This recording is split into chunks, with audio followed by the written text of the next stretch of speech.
Bismillahirrahmanirrahim. Assalamualaikum warahmatullahi wabarakatuh. Dengan saya Edi Mulyadi. Saudara sekalian udah dengar kabar belum? Kabarnya begini, beritanya pemerintah mengucapkan terima kasih, sangat berterima kasih kepada Habib Rizik Syihab. Udah dengar belum? Coba googling deh kalau belum dengar, googling. Ketik pemerintah berterima kasih kepada Habib Rizik Syihab. Coba googling deh. Ketemu deh. Ayo googling. Sorry, bercanda. Saya bercanda, tapi ini yang saya harapkan sebetulnya. Kenapa? Karena, nah ini penting nih saudara nih ya. Karena dengan adanya Habib Rizik Syihab pulang ke Indonesia, maka pemerintah diuntungkan, tanda kutip. Diuntungkan. Pertama, pemerintah menjadikan Habib Rizik sebagai kambing hitam. Kambing hitam dari kegagalan rezim ini mengelola negeri. Gimana gagal di ekonomi? Babak belur, ekspor jeblok, ya kan gitu kan? Pendapatan rakyat hancur lebur, APBN babak belur, nggak punya duit untuk beroperasi, untuk membiayai negara ini. Apalagi dari sisi keadilan hukum, tajam ke bawah, tumpul ke atas. Apalagi dari sisi ancaman ideologi, ancaman NKRI, kedaulatan rakyat, kedaulatan negara. Ada separatisme yang baru kemarin mengibarkan lagi, memproklamasikan kemerdekaannya, mengangkat siapa itu sebagai presiden ad interim dan sebagainya. Itu jelas-jelas NKRI terancam separatisme. Tapi kan pemerintah nggak bisa ngapa-ngapain, ya kan? Belum lagi utang luar negeri yang gila yang saya ulang-ulang 7.000 triliun dengan bunga yang sangat tinggi. Jadi negeri ini, penguasa ini nggak bisa apa-apa, gagal total. Kan? Tapi mereka tanda kutip bersyukur, beruntung Habib pulang. Ini jadi kambing hitam kita. Ini ancaman NKRI kita. Ini mengganggu kedaulatan negara kita. Ini mengancam kesatuan bangsa kita. Makanya mereka segala macam upayakan untuk mengkriminalisasi dengan segala macam cara. Setelah dengan cara-cara hukum yang kemarin-kemarin tidak mungkin, lalu disusut operasi yang saya sebut kemarin untuk mengcovidkan. Ngomong-ngomong mengcovidkan ini luar biasa jahatnya mereka loh saudara. Jahat banget. Udahlah, saya nggak mau ngomong Kapolda ini, Kapolda itu dicopot filmnya, itu dia udah lewat video saya yang lalu. Ini yang terbaru saudara, untuk membuat kesan seolah-olah Habib Rizik kena COVID, terpapar sehingga atas nama hukum, undang-undang, peraturan bisa ditangkap, diisolasi, diasingkan. Kalau perlu keluar Jawa, mereka susun, mereka buat seolah-olah ada laporan pemeriksaan swab dari Mercy. Ini yang kemarin memeriksa Habib di rumah sakit Umi, bahwa Habib positif COVID. Kurang ajar nggak? Dan itu disebarkan ke media-media. Nggak tahu, saya belum baca media. Apakah teman-teman wartawan memakan berita dan memuatnya sebagai berita? Saya nggak tahu. Ada saudara.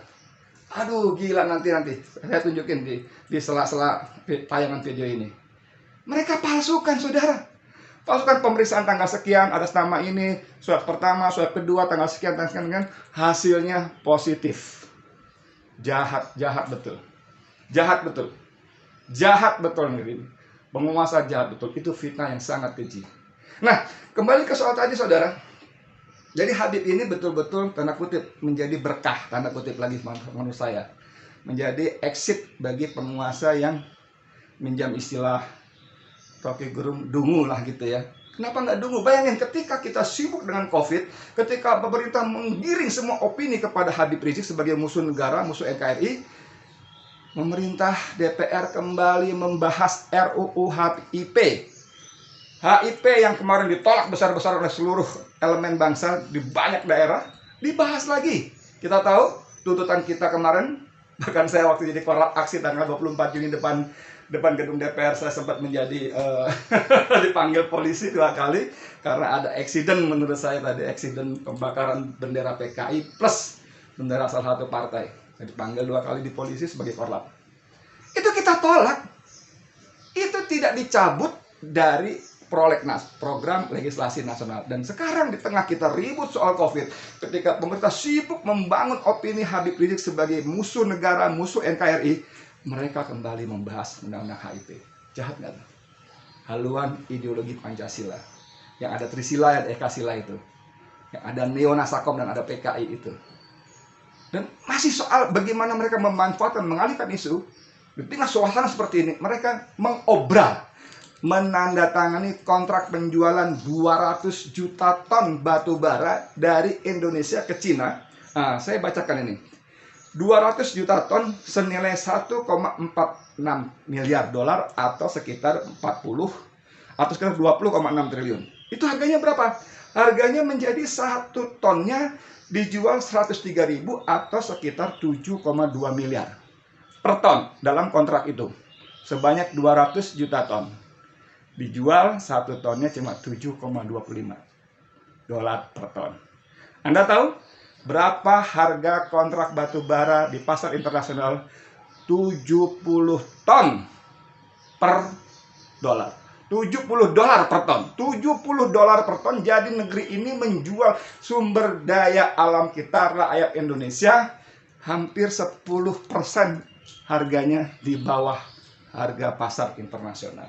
Dan ini ditandatangani, saudara, ketika rakyat semua bangsa Indonesia, umat Islam negeri ini digiring betul-betul opininya bahwa Habib Rizik adalah musuh negara, penghancur NKRI, akan menenggelamkan kesatuan dan persatuan. Jahat sekali, saudara. Jadi, tadi kalau saya buka video ini, sudah dengar pemerintah berterima kasih pada Habib. Ya, sebetulnya harusnya begitu. Dengan Habib pulang, mereka punya kambing hitam. Wah, saya ini blow on nih, ekspor saya jeblok.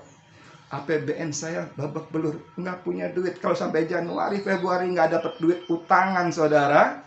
Aduh, saya nggak tahu bagaimana negara ini akan dioperasikan biayanya. Bagaimana dana alokasi daerah, DAU, dana alokasi umum, atau transfer daerah, dana alokasi umum, dana alokasi khusus ke daerah untuk membiayai APBD mereka tidak terjadi dari pusat. Apa yang terjadi, saudara? Jangankan bangun gedung, jangankan miara taman, bayar office boy di kantor-kantor pemerintah saja mungkin tidak sanggup. Ngeri, ngeri, saudara. Terima kasih kedua pemerintah terhadap Habib Rizik adalah bahwa pemerintah ini menjadikan, nah inilah penting, menjadikan COVID sebagai barang dagangan untuk ngemis keluar. Kalau dulu kita ngemisnya ke IMF, Bank Dunia, IDB, ya kan? Sekarang ngemis ke negara-negara, ke Jepang, ke Kanada, ke Jerman, dan hasilnya dapat recehan. Total dari ngemis dari satu negara ke negara lain itu cuma 24 triliunan sekian. Jualannya apa? COVID, untuk membiayai COVID. Anda tahu dalam undang-undang terbaru kita yang nomor 2 tahun 2020 tentang COVID itu, dana yang awalnya pada Perpres, maksudnya dari Perpu, peraturan pemerintah pengganti undang-undang cuma sekitar 405 triliun, sekarang sudah melonjak menjadi 900 triliun lebih untuk dana COVID yang ini penting nih, yang tidak jelas kepada siapa mengalir. Tidak jelas. Hanya untuk kesehatan cuma berapa? Dari 70 triliun menjadi berapa gitu? 85 itu berapa? Selebihnya untuk pemulihan ekonomi, untuk relaksasi pajak, untuk keringan pajak, untuk restrukturisasi perusahaan. Itu semua untuk pengusaha, saudara.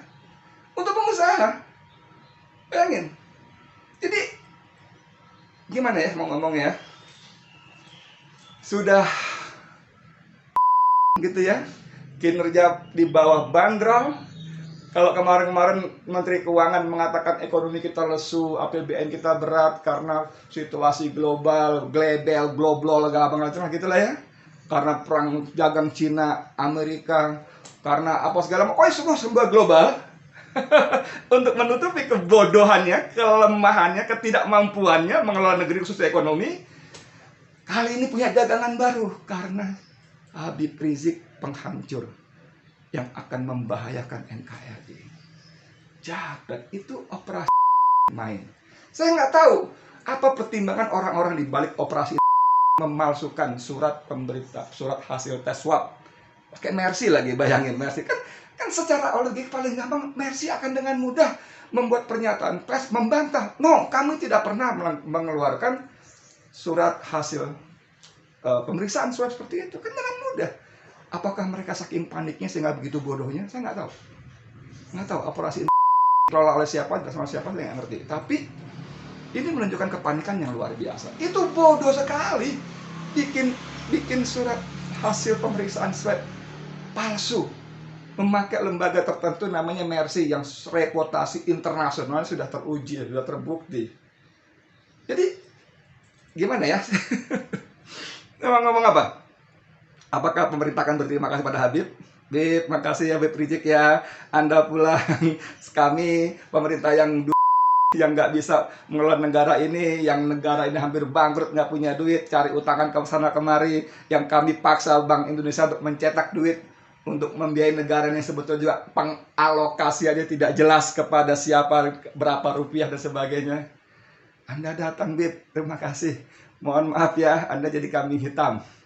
Anda kami posisikan sebagai musuh negara. Anda kami posisikan aduh. Bos, wahai penguasa. Aduh, gimana ya? Saya mau ngomong apa? Gini, saya mau kasih tahu sedikit rahasia sebetulnya, rahasia nih ya. Jangan kasih tahu penguasa negara lain, jangan kasih tahu nih ya. Penting nih. Semakin Anda kriminalisasi Habib Rizik, semakin Anda zalimi Habib Rizik, semakin besar simpati orang kepada beliau. Itu sejarah Orde Baru, sejarah Orde Lama, sejarah sebelum reformasi. Orang yang dikriminalisasi, dizalimi, berketerusan, tidak berkesudahan, itu menumbuhkan simpati. Anda bisa bayangkan nggak? Ratusan ribu, jutaan manusia rela datang ke bandara untuk menjemput seseorang yang dirindukan. Tunjukkan kepada saya siapa di negeri ini, bahkan di luar negeri, yang mendapat penjemputan kepulangan dari luar negeri sedahsyat itu. Bisa nggak? Anda gini lah. Aduh, gimana ya? Otaknya dipakai dulu gitu loh. Oh, ada orang seperti ini gitu loh. Anda bisa bayangkan ada orang yang rela datang ribuan, diundang nggak diundang, di acara pernikahan anaknya, di acara maulid di rumahnya, di pondok pesantrennya. Anda bisa bayangkan nggak orang bikin azan rame-rame viral, yang hayya ala salah diganti hayya alal jihad, untuk menunjukkan kecintaannya, pembelaannya kepada Habib Rizik Syihab yang kalian kriminalisasi, kalian zalimi. Itu apa yang menggerakkan semua itu? Mereka dibayar. Berapa dananya untuk membayar mereka semua itu? Saya semalam sampai jam 11 kurang lebih masih di Petamburan. Dan saya masih melihat banyak manusia, baik laskar maupun umat Islam simpatisan. Banyak, saya semalam masih di Petamburan. Ini kan nggak masuk akal, bos. Pakailah akal jernihmu, akal sehatmu gitu, kalau kata Rocky Gerung. Nggak mungkin ada manusia seperti ini yang orang beri 100 ribu, berjuta mau. Widih, saya mau sebut bela siap mati nanti musyrik kesannya. Tapi sampai seperti itu di Madura. Ya coba tuh di Madura. Puluhan, ratusan orang, mungkin ribuan datang menggeruduk rumah Mahfud MD, rumah orang tuanya. Madura loh. Di mana-mana aksi, kalian bikin aksi-aksi demo anti Habib Rizik dengan dibayar 3 juta, 5 juta satu orang, pimpinannya 300 ribu, 500 ribu per kepala. Lari pontang-panting, bos. Di Makassar tuh, belum lama, baru kemarin videonya beredar. Pontang-panting, bos. Please deh, gunakan akal sehat kalian, wahai penguasa. Kriminalisasi yang kalian lakukan tiada henti, termasuk operasi yang jahat dan bodoh itu, sama sekali nggak berguna. Kami rakyat Indonesia nggak punya apa-apa, nggak punya bedil, nggak punya senjata. Senjata kami cuma doa. Paling top tambah sorban. Ya paling top lagi ya pakai udang-udang lah, itulah sorban, gamis, doa. Kami berdoa kepada Allah, Tuhan pemilik alam semesta raya, Tuhan pencipta, pemelihara alam semesta raya, Tuhan sumber pemilik kekuatan yang maha dahsyat. Kalian boleh kerahkan apapun. Boleh kerahkan buzzer-buzzer. Boleh kerahkan demonstran-demonstran bayaran. Boleh minta duit pada cupong-cupong bohir-bohir yang sangat berkepentingan terhadap negeri ini, para oligarki ini. Silakan, silakan. Dana kami mungkin tidak 1/4 miliar. Berapa ya? saking sedikitnya dibanding mereka hampir nggak berarti. Tapi saudara coba lihat, setiap acara, bahkan semalam saya di Petamburan, itu makanan tidak berhenti. Minuman apalagi yang namanya kopi, kopi saset, jahe, segala macam. Datang dikasih, minta dikasih. Nasi, roti, lontong, ada semua. Dari mana? Dari umat. Gila itu. Gila. Gila. Pakai akal sehat kalian. Ya ampun, sebodoh itukah kalian? Sepanik itukah kalian sehingga kalian bikin laporan hasil pemeriksaan swab palsu? Masya Allah. Maksud saya begini ya, wahai orang yang mengatur operasi ini, wahai orang kalian yang melaksanakan operasi ini, maksud saya kalau dungu jangan keterlaluan gitu loh. Masa masukin begitu? Ya, dah itu aja ya. Jadi saya tunggu, saya tunggu penguasa mau nggak berterima kasih pada Habib. Makasih ya, Habib muncul pulang, jadi kami bisa escape dari cari alasan atas ketidakmampuan kami mengelola negara, mengelola ekonomi, mengelola hukum, mengelola politik, menangkap para maling koruptor negara. Makasih banyak Bib, gitu ya. Mungkin nggak terjadi saudara. Mungkin nggak kira-kira terjadi. Ya udah, ya nggak tahu lah, tapi rasanya sih mustahil. Cuman kalau Allah mau sih bisa. Cuman rasanya mustahil banget ya. Gila emang gue kata penguasa. Gitu. Gak mungkin lah gue pamer minta begitu. Misalnya begitu nih. Kalau ngomong kasar kan seru enak juga kayaknya. Dia tuh kenapa? Masa dia minta gue penguasa menunjukkan gue dengan terima kasih. Udah kebanyakan. Makasih banyak ya. Saya tuh Edi Mulyadi. Wassalamualaikum warahmatullahi wabarakatuh.